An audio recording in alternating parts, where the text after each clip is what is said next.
Thank you guys so much. Good evening, y'all. It is delightful to be here tonight. Thank you so much for coming out. And thank you as well to our online streaming audience and those who we know are going to watch this video later.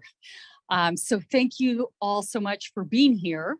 This is the first of two Ingo Swann Fellowship lectures that will happen here in fall 2022. The Ingo Swann Fellowship was established in honor of Ingo Swann, an artist, author, and explorer of human consciousness, as shown on the rotating slide. He was an explorer of human capabilities and consciousness. He was the asker of big questions.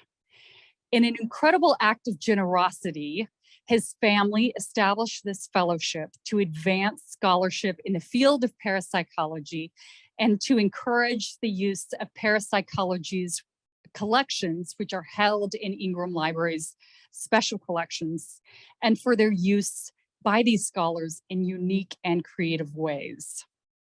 I'd like to offer profound thanks to Ellie Flippen, the niece of Ingo Swann, whose family endowed the Ingo Swann Research Fellowship, and whose other major recent gift supports acquisitions in and collaborations with our human consciousness collections.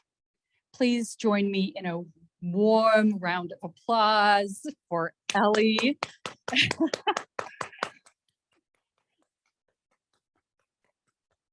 And to the Swan Writer Productions, LLC, for their passionate and committed support of the University of West Georgia. Thank you, Ellie. I'd also like to thank the UWG Foundation and Interim Executive Director of Development, the wonderful Ketty Cusick. It's an honor to work with you. And to the graduate students and staff of Special Collections in Ingram Library, especially Catherine Hendricks, who is indispensable, and to our Dean of Libraries, Andrea Stanfield. Thank you for being here tonight and for your hard work on this event. This fellowship provides crucial support to individuals in their research pursuits, in analyzing and applying the primary sources in special collections to an array of academic disciplines and fields of practice. Selection of the fellows is done by committee, actually a highly functional committee, as opposed to other committees you might have heard of. And it is a joy to work with committee members in the selection of the fellows. I'd like to give hearty thanks to the thoughtful contributions of Dr. Ela, Vice President for Innovation and Research, who could not be here with us tonight, unfortunately. Also who couldn't be with us tonight is Ann Barnhart, Professor and Head of Outreach and Assessment in Ingram Library, and the fabulous, dynamic, amazing, irreplaceable Dr. Christine Simmons-Moore, Professor of Psychology, who is with us in the audience tonight. Thank you.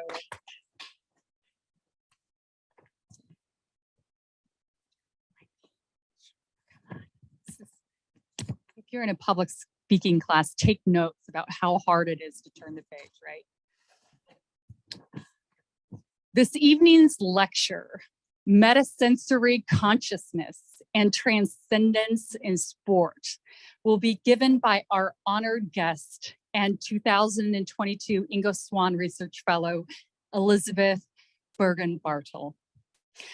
Elizabeth Bergen-Bartel co-founded Mugen Yu Martial Arts Academy in 2005, which is located in Chengdu, Sichuan, China. Her life has been shaped by her dedicated passion for Kendo and martial arts.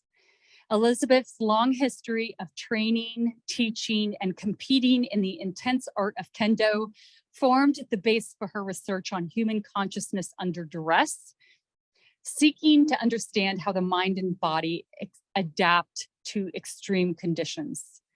She completed her bachelor's degree in philosophy at the University of London. Currently, she studies at Tsukuba University in Japan as part of the Scuba International Academy of Sport Master's Program in Comprehensive Human Sciences. Her current research is focused on the psychological states of past sword masters and how their wisdom relates to flow states, specifically the skilled variation known to high-level athletes as the zone, and the relationships between this induced hyperconsciousness and predictive anticipatory activity. Please join me in welcoming Elizabeth. Thank you. Thank you so much.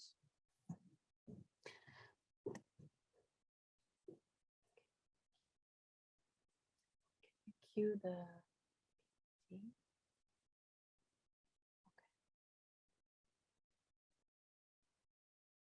Okay. My heartfelt gratitude goes out to all of the staff of the special collections here, to Joe and all my teachers and my family who have supported me and guided me on this journey. I'd especially like to thank my mentor who has cute legs and walks on water.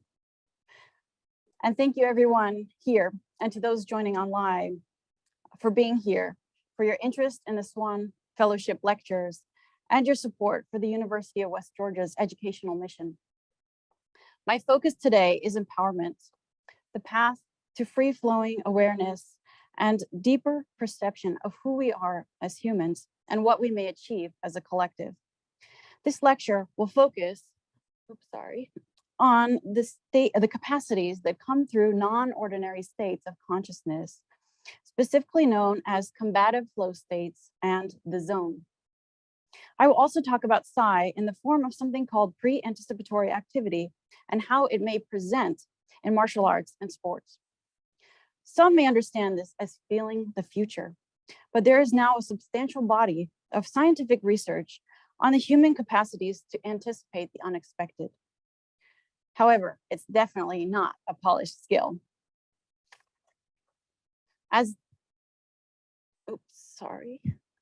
the great philosopher Yogi Berra once said, it's tough to make predictions, especially about the future.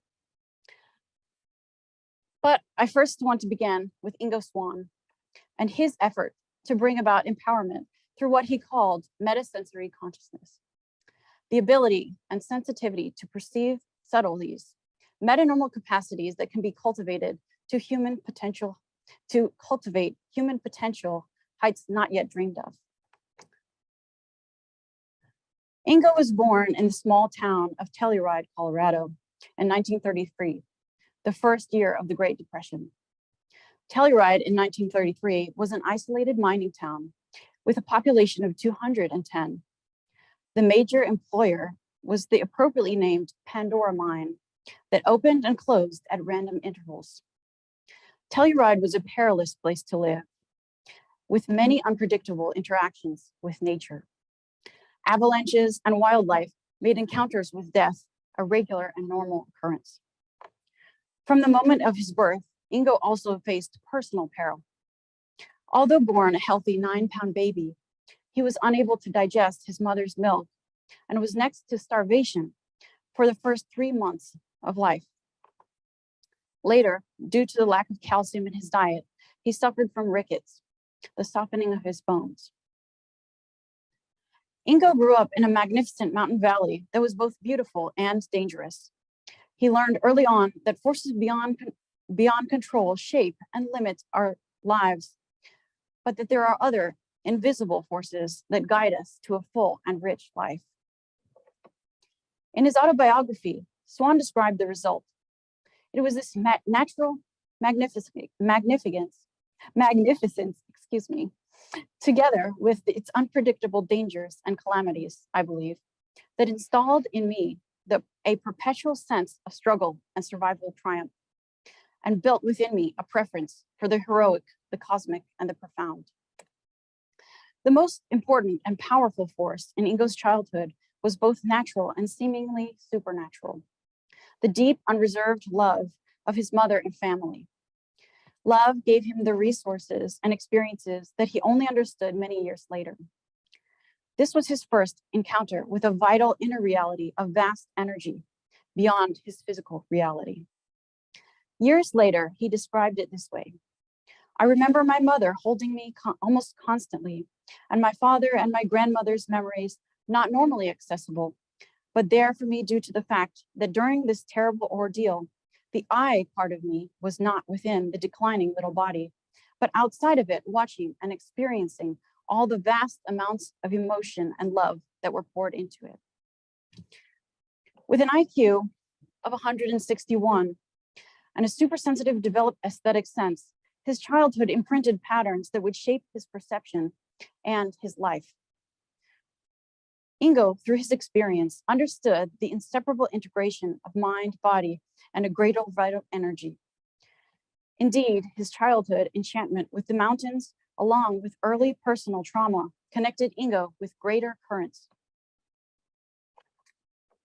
Ingo's life experiences made him believe that while we are all bound by the limitations and realities of our physical world, there is a deeper reality, unseen and unmeasurable, an inner world. He believed every human being is a phenomena endowed with powers that can reach this deeper reality and connect us all in ways we still do not comprehend. He believed that if we do not strive to discover and understand the unseen forces that influence us, that we are truly disempowered. It is through the development of awareness to sense subtle realities and information which can bring about greater human potential. As we navigate experiences here on Earth, our perception and awareness alter, adapting or not adapting to situations. Ingo understood this, especially realizing the patterns of these deeper currents. Through experience, we learn, grow, and become empowered. We develop pattern recognition through our senses, often through mistakes, close calls, emotionally charged situations, or lucky successes. Pattern recognition is the ability to recognize and identify a complex whole composed of or embedded in many separate elements. Our ability to recognize patterns is developed over time, but is also affected by brain structure and our state of consciousness. Recent scientific studies show that in infancy, our brains display anticipatory activity, attempting to predict future interactions with our surroundings. In a study released this year by Nature on nature.com titled Face-Specific Neural Anticipatory Activity in Infants 4 and 9 months old, scientists found evidence for expectation-related anticipatory activity as an intrinsic early property of the human cortex. In other words, we start trying to figure out the world as early as 4 months old. As the study said, the human brain is a complex machinery biologically predisposed to construct predictions about external events. In conclusion, their findings suggest that our experience of the world not only constrains the way we process stimuli after they physically occur, but also the way we prepare to interact with them. This human ability to anticipate the details of impending environmental occurrences is crucial to our survival because it enables us to actively control our behavior, increasing our chances of surviving.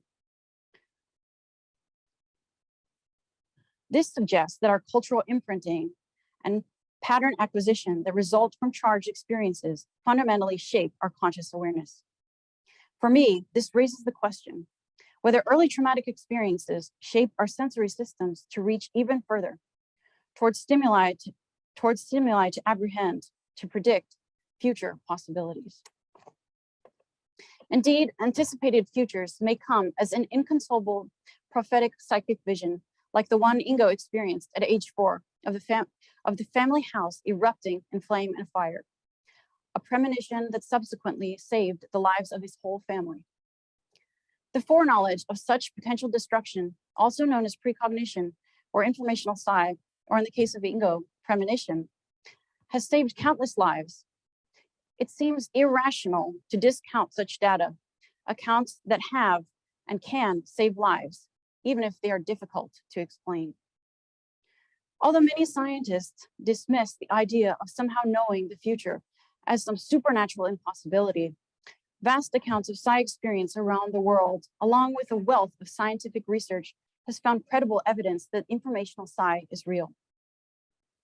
Referring to 30 years of psychical research, in 1923, Nobel Prize winner Dr. Charles Fouché claimed, "The terms supernatural and supernormal are both inadmissible, for there can be nothing in the universe but the natural and the normal." Psi is a limited metanormal capacity that's been reported throughout human history. It has been observed and theorized cross-culturally worldwide and is even evident in various animal species. Current research uses the term informational psi, defined as the transfer of information which is based on entropic considerations arising from a distant point in space-time, leading to the local acquisition of non-inferential information by an atypical perceptual ability, the apprehension of non-local data. Current day research of psi builds on major expansion of scientific investigations of the human brain in the 1960s and 70s. One cause of this was Cold War fears that the Soviet Union and China had already begun research on the possible uses of psychic phenomena. As a result, the US government began research that ultimately was known as the Stargate Project that lasted from 1973 to 1995. The US government sponsored research that demonstrated informational psi to be a real phenomena with an abundance of statistically confirmed data. A comprehensive examination of this pioneering research determined that informational psi is a phenomena with scientific validity and has been effectively applied to issues within US national security. Despite its controversial nature, the program faced annual review boards, which could halt all funding, and yet the program continued for over 2 decades, which means that our government believed the program to be necessary, our tax dollars spent well. A total of 504 unique military and intelligence tasks were assigned to the Stargate program, employing the remote viewing technique for a number of government agencies, requiring a total of 2,865 remote viewing sessions. Since the data from these sessions provided actionable supplemental intelligence, 17 of the 19 client agencies from 1973 to 1995 continued to use the remote viewing human intelligence collection tool, representing an 89% customer retention rate. What is remote viewing? Remote viewing, or as Joe calls it, the martial art of the mind, or RV for short, is a protocol in which a tasker assigns a target number to a specific situation or problem, a target that they want to collect more information on. A facilitator blind to the target gives the remote viewer target number, who then uses their specific methodology to produce information that is correct about a place, event, person, object, or concept, which is located somewhere else in time-space, and which is completely blind to the remote viewer and others taking part in processing the information, in the collection of the information. Ingo, being an integral part of Stargate and developing controlled remote viewing through the years of research, he feared the project would be dismissed as kooky, but he also thought rigorous scientific testing could validate what he and many others experienced personally. His fears were realized in 1973 in a Time magazine article titled "Reaching Beyond the Rational," which speculated that Swann and his Stargate colleagues might be more dangerous than a nuclear bomb. He later noted, at the grassroots of the human fabric, the various forms of psi, when they're experienced individually, are of a much different nuance and potential than the science versions can yet become. In his writings, he commented how oftentimes in the West, with origins of philosophy in the dualism of Descartes, created such trouble. Although important for science, the reductionistic concept via which the human as energy isn't only set aside, but dismissed into obscurity. He believed this proved detrimental to progress. But he found the integration of unity of body and mind as helpful, and they can lead us to greater insights regarding humans as energy. He believed in time, technology would eventually bridge this gap between the two paradigms. Discounting data just because it's unexplainable in the current scientific paradigm is actually very scientifically incorrect. It's very unscientific. Scientific progress hinges on exploring the unexplainable. As one of my hero scientists, Dr. Gary Nolan, always states, science is not immediate. You're gonna have to be patient. He also emphasizes how important it is to follow the data. Needless to say, perhaps, but the study of psi, although providing a plenitude of scientific data for over a century, remains a controversial area of research. It seems to provoke three types of responses: the true believers who accept psi unreservedly, the true unbelievers who reject psi as pseudoscience or moonshine, and then there are the fairly rare neutral investigators who authentically seek to sort out the truth following the data. Remote viewing is advantageous and has many applications, as the United States government and many independent laboratories, even private companies, have now shown. But unconscious or inadvertent psi may be occurring in our everyday lives. Everyday psi may seem just like serendipity or luck, augmenting our decisions, or what Dr. Rex Stanford called psi-mediated instrumental response. The implications of that decision augmentation as everyday psi are important, especially in the progress of science, but more than I can cover today. One recent research focus in the form of psi that might be unconscious to us, but observable in our body's physiological mechanisms, is very important. Studies in the past have used the terms pre-stimulus response, pre-sentiment, and pre-anticipatory activity. To make it personal, how many of you have experienced your heart rushing unexplainably a few moments before your crush from Instagram direct messages you? Have you ever felt a surge of some energy or change in your body right before some emotionally charged event happened? Dr. Julia Mossbridge and her colleagues offered a metaphor to visualize this phenomenon. Think of a stick in a stream of water, with the stick representing an important charged event and the flowing water our stream of consciousness. Before the flow hits the stick, there is a back pressure perturbation.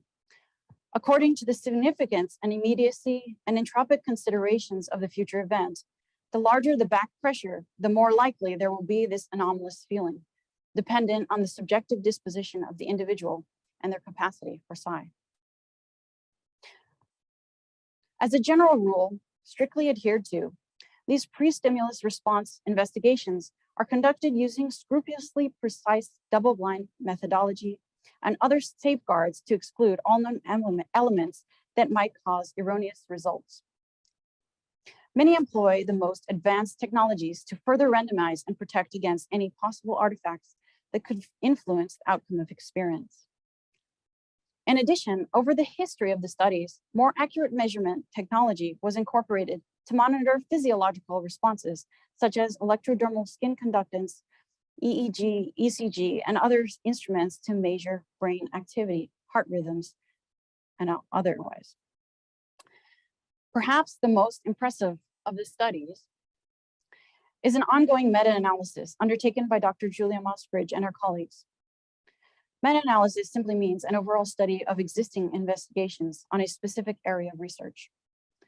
The Mossbridge meta-analysis began in 2012 with reviews of 26 different psi investigations. This analysis was updated in 2014, 2018, and most recently in 2022. Over the years, this meta-analysis found statistically valid evidence for pre-sentiment, or what it called pre-anticipatory activity, or PAA for short. And in 2014, the update found evidence that the human body can apparently detect randomly delivered stimuli occurring 1 to 10 seconds in the future. The 2014 paper added, the phenomena is predictive because it can distinguish between upcoming stimuli. It is anticipatory because the physiological changes occur before the future event. And it is an activity because it involves changes in the cardiopulmonary skin and or nervous systems. In short, our body is capable of foreseeing the future, especially chaotic events, but typically we do not comprehend consciously this form of psi. In 2022, this meta-analysis has continued to be confirmed even as more research becomes available, with newer research initiatives to directly address psi-skeptic concerns. Another one of the important early experiments in the field was done by Dr. Edwin C. May. His research revealed that participants' autonomic nervous systems exhibited anomalous anticipatory effects, which means that test subjects anticipated loud sounds before they happened. The evidence that participants could detect an auditory stimulus before it occurred suggested unconscious physical precognition. This study demonstrates that this unmistakably fitness-enhancing characteristic persists, even if in a limited capacity. In 2004, Dr. Dean Radin published his research in the Journal of Scientific Exploration on electrodermal presentiments of future emotions. In a series of 4 experiments, Radin monitored the electrodermal activity of participants while they sat and viewed a series of photos that could be calm or emotional. He found that the autonomic nervous system presented a small magnitude but statistically robust form of precognition, suggesting presentiment, or the body's ability to detect an emotional future stimulus before it happens. In 2014, the Institute of Heart Math conducted original research developing a protocol that provides an effective objective measure for detecting a pre-stimulus response through monitoring of the heart and brain. Measuring brain responses through EEG and heart rhythm activity through ECG, they found not only that both the brain and the heart receive the pre-stimulus information some 4 to 5 seconds before the stimulus was randomly selected by the computer, but that the heart received this information about 1.5 seconds before the brain received it. The Institute's findings show evidence for a significant pre-stimulus response starting around 18 seconds prior to knowing the future outcome.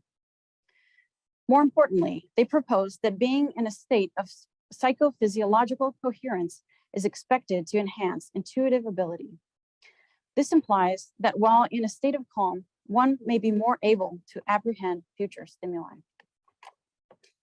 Might meditation and transformative practices like martial arts that induce non-ordinary states of consciousness in which our sense of ourselves, our proprioception, the inner sensing of our bodies, interoception, where those senses change and allow us to be more conscious of psi.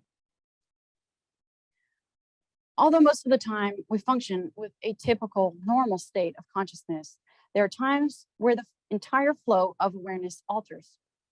Like William James and others before him, Swann believed transcendent experiences in altered states led to the development of a metasensory consciousness.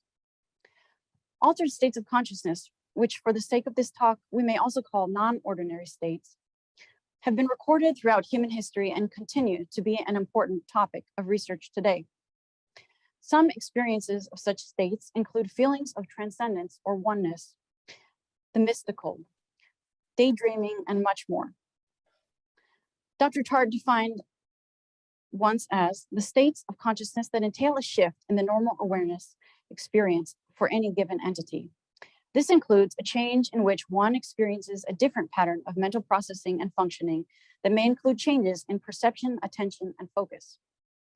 Shifted states may be induced by meditation, breathwork, physical activity, music, sex, and transfictions such as Ingo's fascination with the energy of the mountains. As Dr. Tart writes, it is through these states that humans initiate the possibility of tapping in and developing latent potentials which lie outside the cultural norm, by temporarily restructuring consciousness. These states change sensory dynamics, awareness span, activation of attention, and self-awareness. It is in these states that we come to discover and rediscover the typically inaccessible subtleties of existence. By providing a change from normality, non-ordinary states develop the power system, allowing us to taste directly in a new, novel way, a meta-sensory way. Uh-oh, it's not working.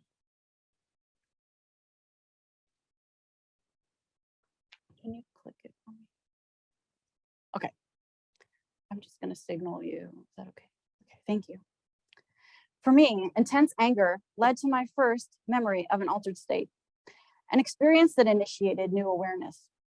At age 4, I was playing at a friend's house when the two of us got into a sharp disagreement. A childish fury overtook me, and being stubborn, I simply walked off. My friend didn't notice, and neither did his mother. As I trudged away, my anger suddenly subsided, shifted into a supreme sense of calm, of freedom. As if in a trance, I felt guided as I walked home all alone. After realizing I was missing, my friend's parents and my family launched a frantic search for me, along with the police. Oblivious to any danger or parental panic, my walk home was smooth and effortless. It felt like what I now know to be highway hypnosis in a walking form. Safely walking the 1.5 miles and arriving home, I sat and waited on our porch. I still remember a deep sense of peace and a sense of being led by something beyond describable. At age 13, I began kendo, a Japanese martial art based on the principles of the katana. Since my runaway trance, I had been obsessed with swords and martial arts, and my father showed me Akira Kurosawa's Seven Samurai. After watching kendo training for the first time, the discipline, ethics, mystery, and beauty of movement captivated me. I would take the metro to practice almost every day for the first 2 years of learning. At times after practice, riding home alone on the train, euphoria washed over me. Everything seemed clear, lucid, but with a rich essence I had no vocabulary to describe at the time.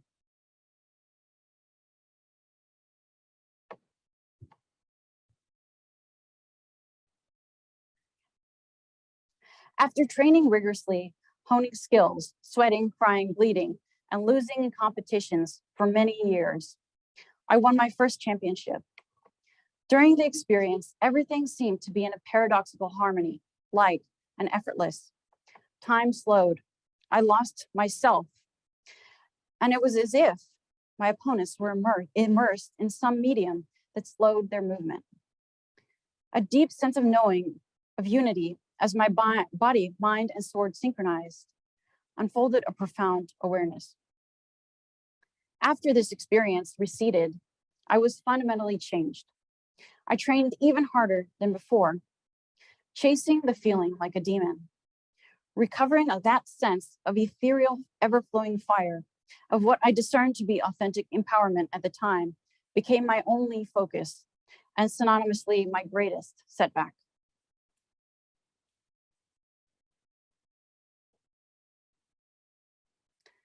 Ironically, it is by grasping for power that we often cannot obtain it. As it is commonly known, those who lust for power, one more time, are the ones who least deserve it. As we stop attempting to control everything and just harmonize with the moment, while maintaining authenticity, deeper forces direct and flow through us. Reflecting after many experiences, I personally refer to this as the paradox of agency, surrendering personalized power to become a conduit of greater powers, but in return, achieve even greater freedom. True power flows, forceless, effortless, limitless. The flow state, first theorized by Dr. Mihaly Csikszentmihalyi, has been rigorously researched and continues to be a hot topic in sports psychology and peak performance. After decades of exploration and research, teasing out the different facets of flow, finding it within diverse populations around the world, just like psi. Csikszentmihalyi published his momentous work, Flow, The Psychology of Optimal Performance, in 1990. This work highlights the main characteristics and some benefits resulting from flow experiences. Flow states occur as one follows a wave of creative curiosity with concentrated attention. Flow may be created by novelty, external challenges, or traditionally in humanity's evolutionary walk, by threats that entail life or death. By walking such excitement and awareness, perception reaches further toward what inspires us each uniquely. Flow can be said to occur in degrees, differing, and may have a combination or all of the following characteristics. Oh, sorry. Can you go back? Intense focus in the now or the present moment, merging of action and awareness, loss of oneself as a social actor, a feeling of control in one's environment, a distorted experience of time, with the experience in itself being the gold nugget instead of some outward goal or trophy. Csikszentmihalyi and Nakamura found that 3 optimal environmental conditions seem to facilitate flow: an appropriate skills challenge balance, clear goals, and immediate feedback. Flow as a term literally comes from people describing their experiences akin to riding a wave. The experience of this optimal state of consciousness, a shift from normal consciousness, is immensely empowering and provides an intense sensory experience to individuals that discover it. Okay, one more. Although flow and zone are often used interchangeably and overlap, I feel that the intensity of zone experiences, a distilled form of flow, a zone vortex, as I call it, unpack entirely new levels of consciousness. Zone experiences are a psychological space in which one's performance seems supernormal. In Michael Murphy and Rhea White's research, athletes often describe extraordinary athletic states of metanormal experiences and feats, especially involving apparent psychic abilities and contact with the sacred. As Dr. Yukiko Shiki, a professor at Kansai University, found, that while flow may be experienced without the mastery of abilities, zone experiences implicitly require a high level of technical skill and intense exertion. Furthermore, the vividness of the in-zone experiences prove more transformative, including the feeling of unity, enlightenment, or spiritual awakening, with the experiencer often changed fundamentally from life onwards. Selflessness and compassion naturally arise in such experiences, attributable to the loss of the self and the sensing of greater energy. In his book, The Buddhist Goddess Marishiten, Dr. David Hall discusses combative flow states, an altered state that arises in ego-threatening situations where life and death hang in the balance. Combative flow states, like the zone vortex of flow, are physically demanding and mentally challenging, activating our deeply embedded survival instinct, activating a vestige of untapped energy in new ways. Oh, sorry. I really need the clicker. No. One more. Oh, shoot. Oh, thank you. Okay, sorry about that.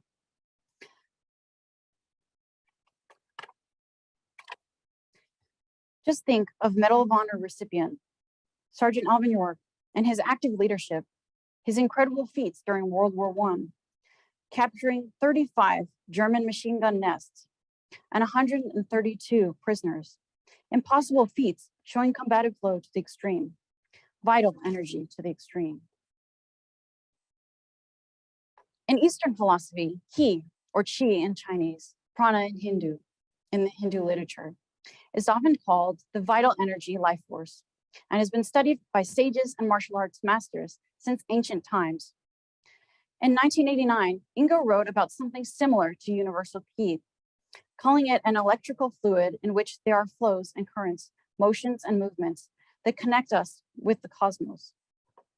He believed that in different individuals and at different times, for different psychic dynamic reasons, These flows and motions crystallize temporarily into given configurations, potentially empowering when the psychodynamic processes of the human mind lock onto them. In classical martial arts philosophy, the body is unified with the mind and with ki. There is no separation. But the reductionistic approach we often take, as our science may limit us from seeing the bigger picture, just as Ingo found challenging, we might find challenging today. How can we achieve such states of energetic flowing expression? How can we embody them at all times? Dr. Yasuo Yuasa may have an answer. Through meditation, we integrate the function of consciousness with the activity of the energy in the deeper layer of the unconscious, while eliminating distortions in the emotions. Accordingly, self-cultivation delves into the deeper, unknown layer of the mind or unconscious, and by controlling its power, heightens potential mind-body capacity. He continues that those meditative practices change the function of ki, latent in mind-body, from its state of a more material-based quality to an inward direction. Since ancient times, martial arts have regarded their ultimate secret to be the unification of mind, body, and ki. It is through periods of intense, even traumatic self-cultivation that the full comprehension of this energy, body, and the mind are found inseparable. Then, the meditator actualizing a sublime creative energy latent in the region of the unconscious achieves a highly transformed state of personality. It is in such states of extended disciplined meditative practices that psi phenomena, or siddhi, miraculous powers, tend to arise.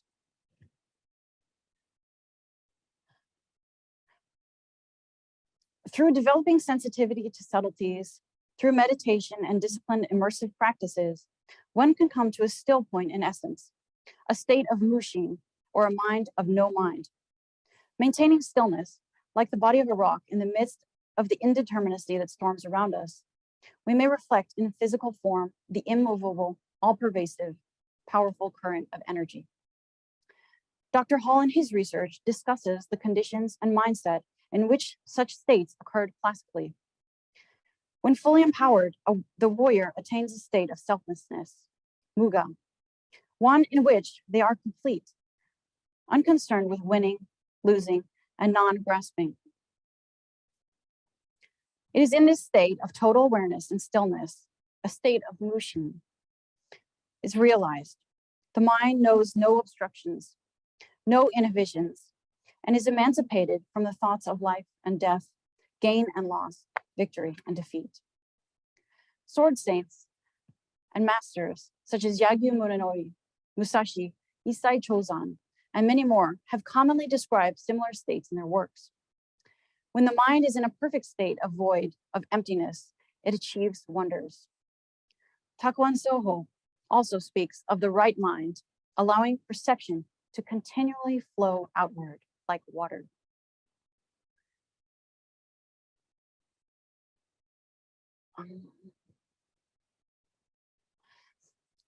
Dr. Hiroshi Motoyama, who developed a theory of superconsciousness similar to Ingo's metasensory consciousness.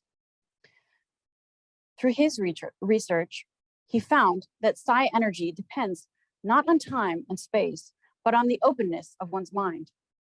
Perhaps effective psi ability only arises through one's ability to channel a greater energy. Ingo compared siddhi to effective psi ability arising from this metasensory consciousness. Maybe such channeling of energy is evidence of even greater works in progress.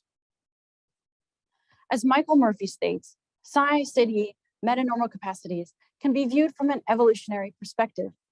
They can be seen in another way, as emergent features of human development, that when viewed in their rich diversity, signal a multi-level transformation of our entire nature, budding faculties of a greater humanity.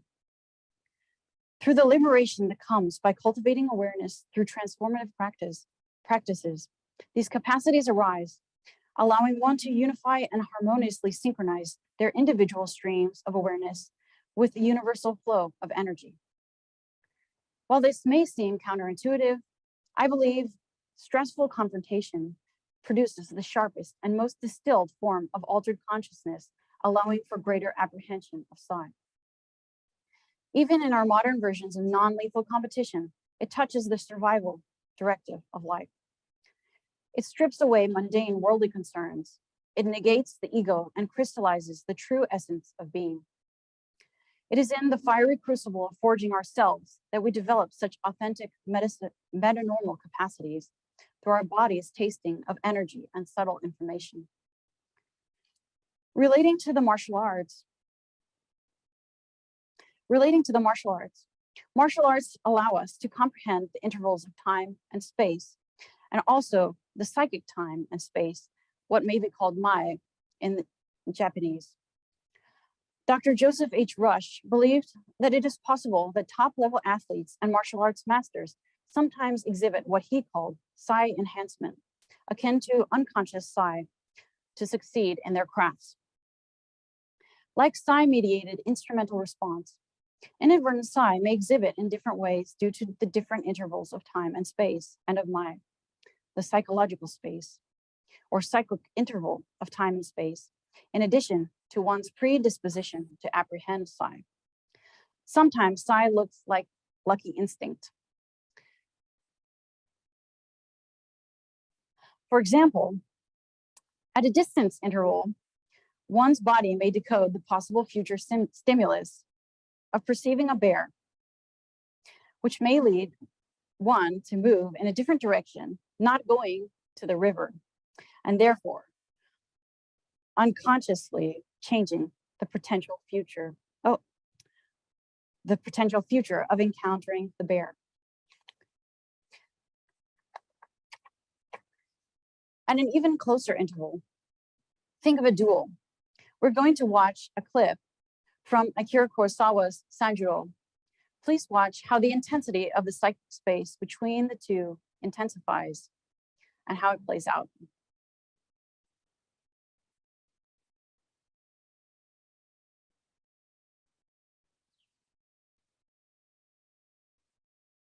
Oh, pause for one moment, sorry. If anyone's very sensitive to violence, please close your eyes. At this interval, the reaction of the body has to be immediate, like an integrated spidey sense.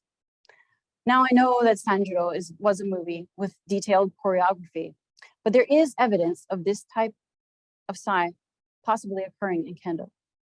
Let's watch a very short clip in a modern Kendo competition. This is the final match at the highest level competition in Japan, in a sudden death situation. The Kendo master with a red ribbon is sensing the intention of his opponent to attack before it happens.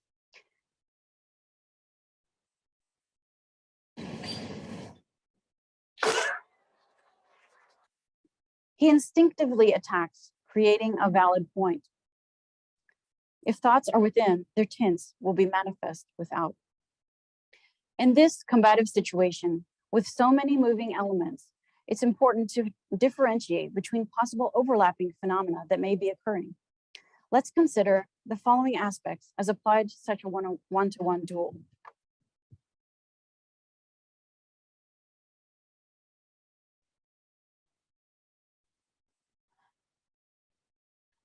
One is intuition, which arises from inherent brain structure, implicit learning, and pattern acquisition and application. Then we have the state of consciousness. Are you in the zone? Are you in the zone vortex? And possibly psi at the very edge in the form of anticipatory activity. Intuition is the automatic fast processing of information that cognitive masters are capable of. Following extensive long-term training, intuition evolves, allowing for adaptation to environmental factors. Increase the ability to succeed in combat. In masters, increased anticipation of probabilities and their adaptive behaviors to achieve volitional goals effortlessly enable for victory over easy opponents. But when two subjects are equally matched at the very edge of movement, psi may enhance, providing an interval that brings victory. Psi transformed as the body's immediate reaction. These are the extremely elusive combative zone vortex events that may exhibit psi, often seeming like a psychic miracle. The intention of energy, instinctively predicted through bodily psi, may change outcomes. Although there is evidence of psi and ki and kendo matches and is definitively in martial arts history, it is very hard to separate all the moving parts, especially when considering the pro-mentality of masters, that of creating the opening for the opponent to attack. Perhaps such ancient knowledge of ki or universal energy is not so far removed from recent scientific discoveries in mainstream science. At the detailed level of our brains, dynamic electrical activity, our intention, attention, and expectation can bring about future conditions that will allow for the unfolding of a new type of chooser or agent. Likewise, as Joe McMonagle always teaches, intention, attention, and expectation shape experience.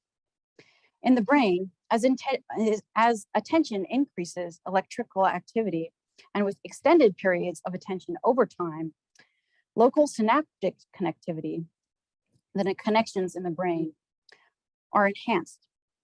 As the expression goes, neurons that fire together wire together, or as I like to say, neurons that light together stay bright together. They hyperconnect to form greater intensities.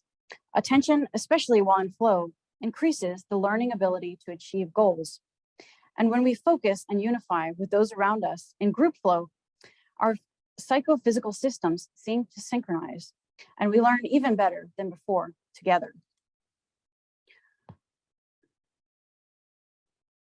Uh-oh, not working again.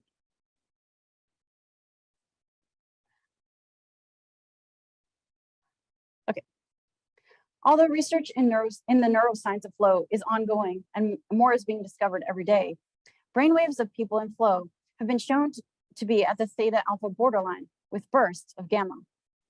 Brainwaves signify the functional state one experiences. For example, gamma band frequency, normally over 40 hertz, is often shown when one is in intense states of learning, perception, allowing for creativity, heightened pattern recognition, and more. Moreover, neuroscience studies in the past couple of years have shown that interbrain gamma synchrony occurs between two people acting as a team when they are faced with external challenges.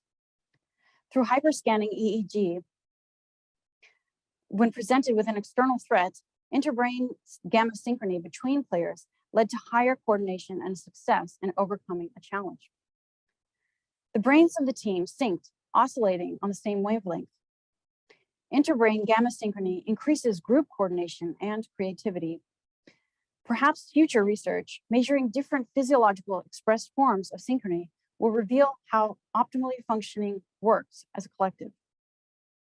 Both flow state brainwaves and gamma synchrony come from being thrown into challenging and threatening conditions, but also may happen in some coherent states of meditation.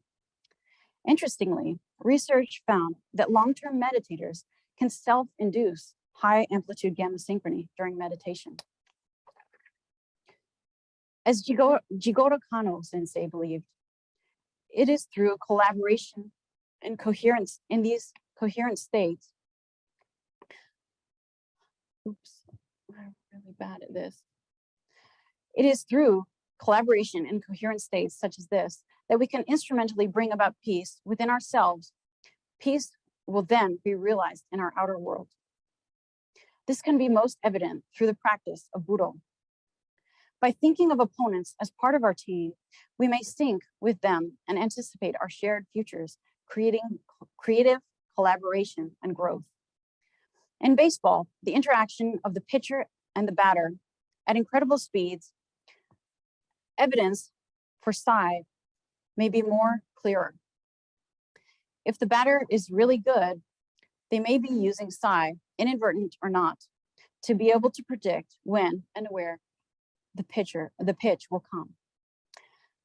Since I began with a baseball philosopher, Let me conclude with a baseball star you may not know, but who embodies all of the facets we discussed. His name is Saruharu Oh, the most prolific home run hitter in history. In his 21-year career with the Tokyo Yomiuri Giants, Oh hit a total of 868 home runs with a lifetime batting average of .301.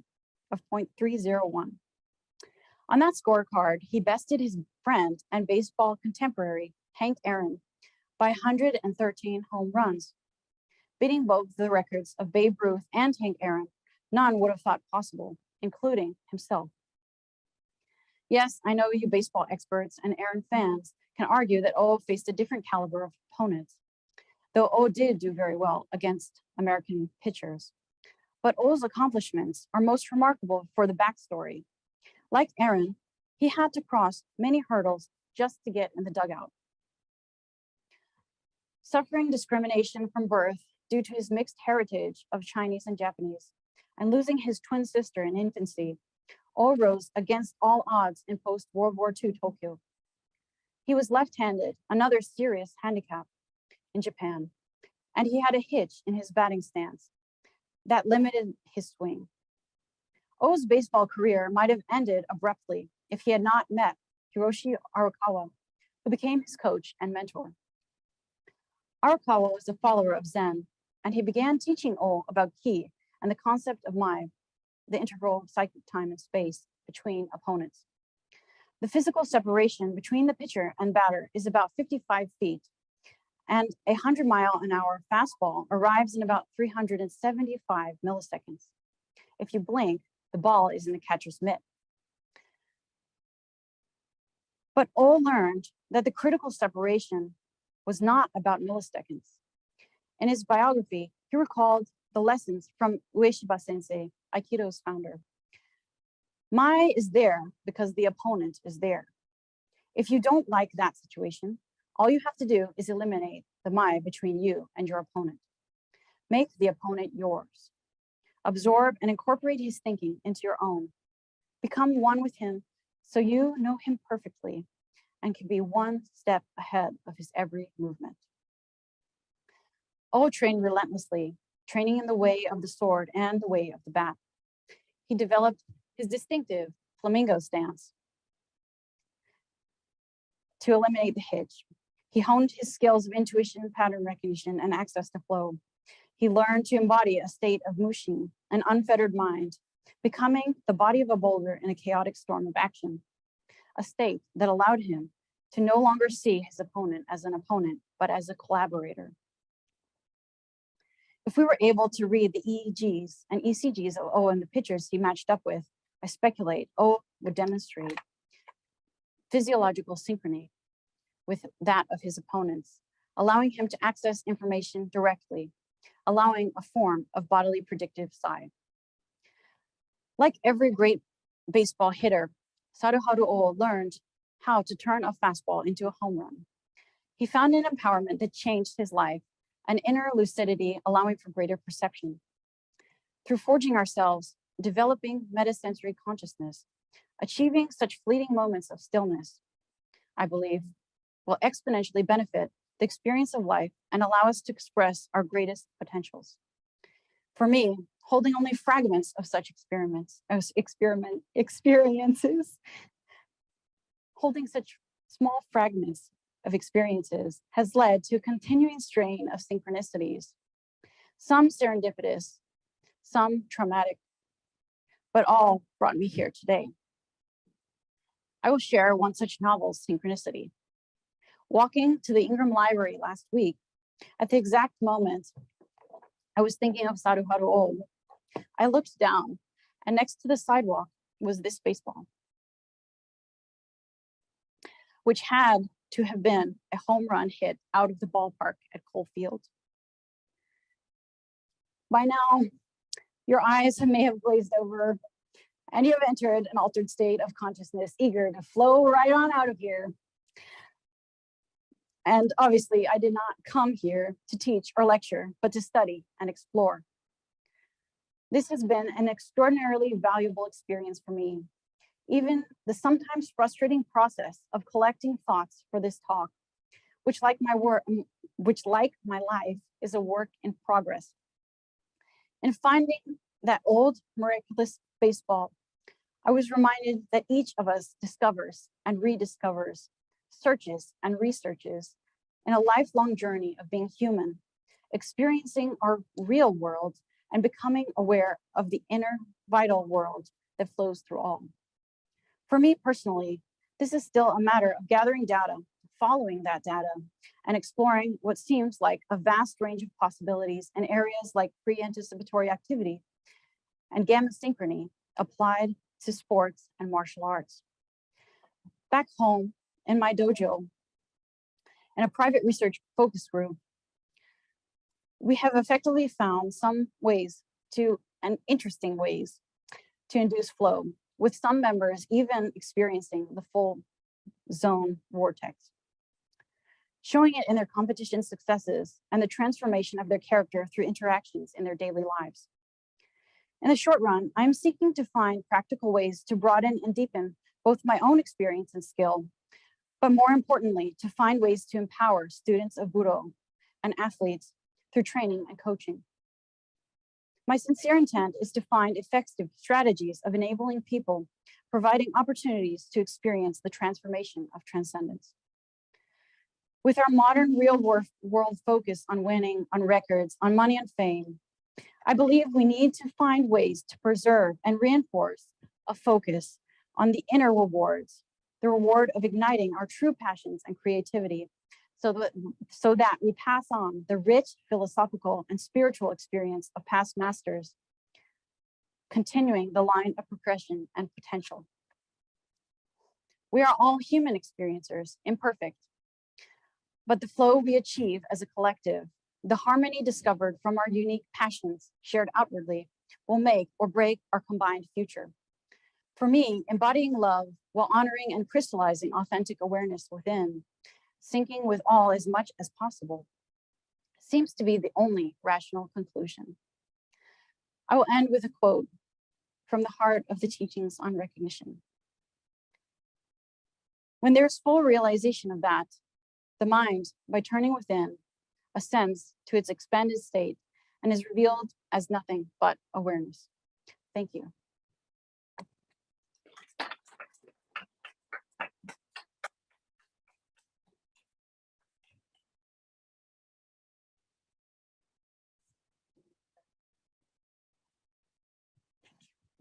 All right, we have some time for questions.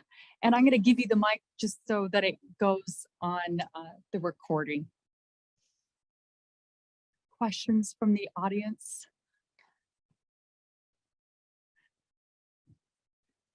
This is a beautiful talk. You anticipated my question, Elizabeth, because I was going to ask about people's relationships with their opponents, and then you so beautifully and thoroughly answered that. Yes.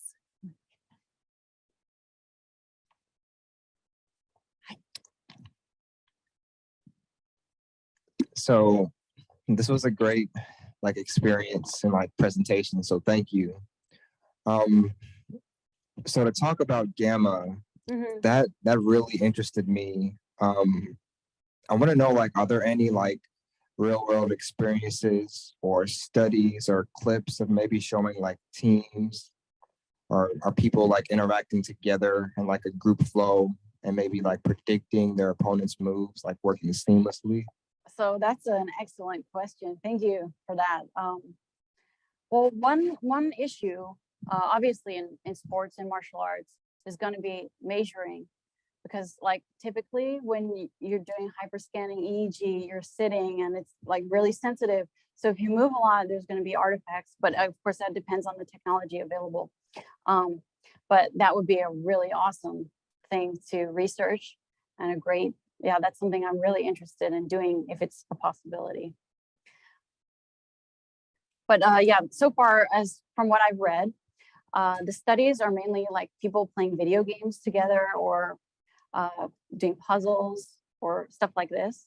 So it's pretty, set, if that makes sense.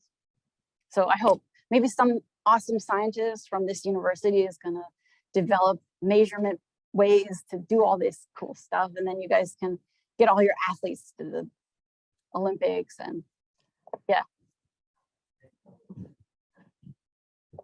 Because like you mentioned gaming, like our school just got an esports team like this past year, and I actually know some of the players. Like I just had dinner with like a few of the players, and like they're super serious about their practice and stuff. So maybe there will be like a study here in the future, like studying them. You should do it.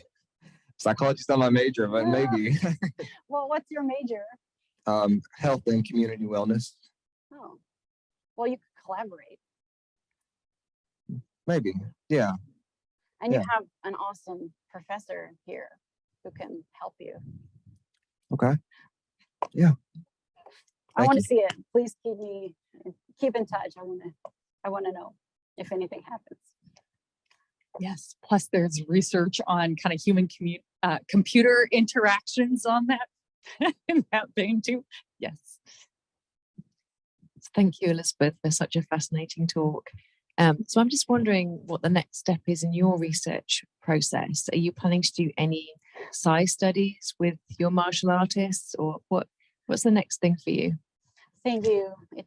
I'm so glad that you're here, and thank you so much for the question. So I've thought about that a lot and deliberated, a bit of a trilemma, actually. But I'm going to set my intention carefully and have faith that as I take steps, the path will reveal itself. So I'd really like to do research, and I also want to support all my students back home in China. So I'm trying to find an effective way to do both if I can. But I don't know, who knows where it will lead. I'm just going to have the intention and attention and expectation and do my best as much as I can and stay authentic to my heart. Thank you.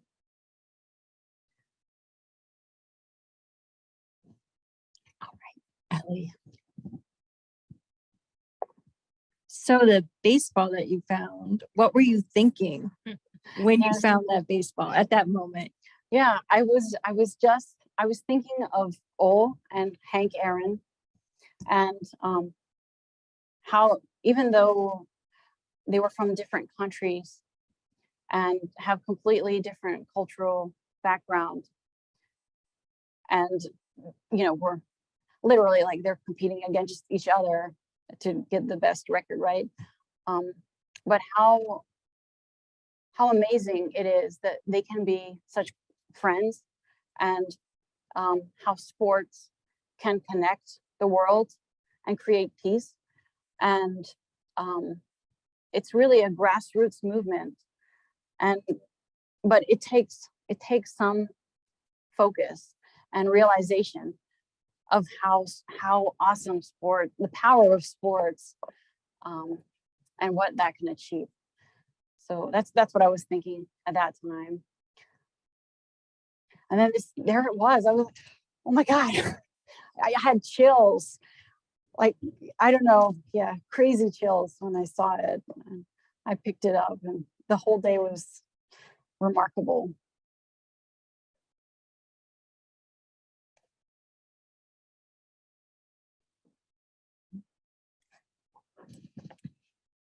Is there any way this can be compared or contrasted with artificial intelligence, which is based on pattern recognition and then the ability to recognize patterns and then predict the future? Yeah. I am not an expert in AI or machine learning, but yeah, it's an interesting field. And yes, the applications could be incredible if research is developed to go into that. I'm not really familiar with that research, so I can't tell you. I don't know. But yeah, I do know that in our university at Tsukuba, there is a professor. I believe he's teaching AI and developing protocols for his special 10 kendo robot.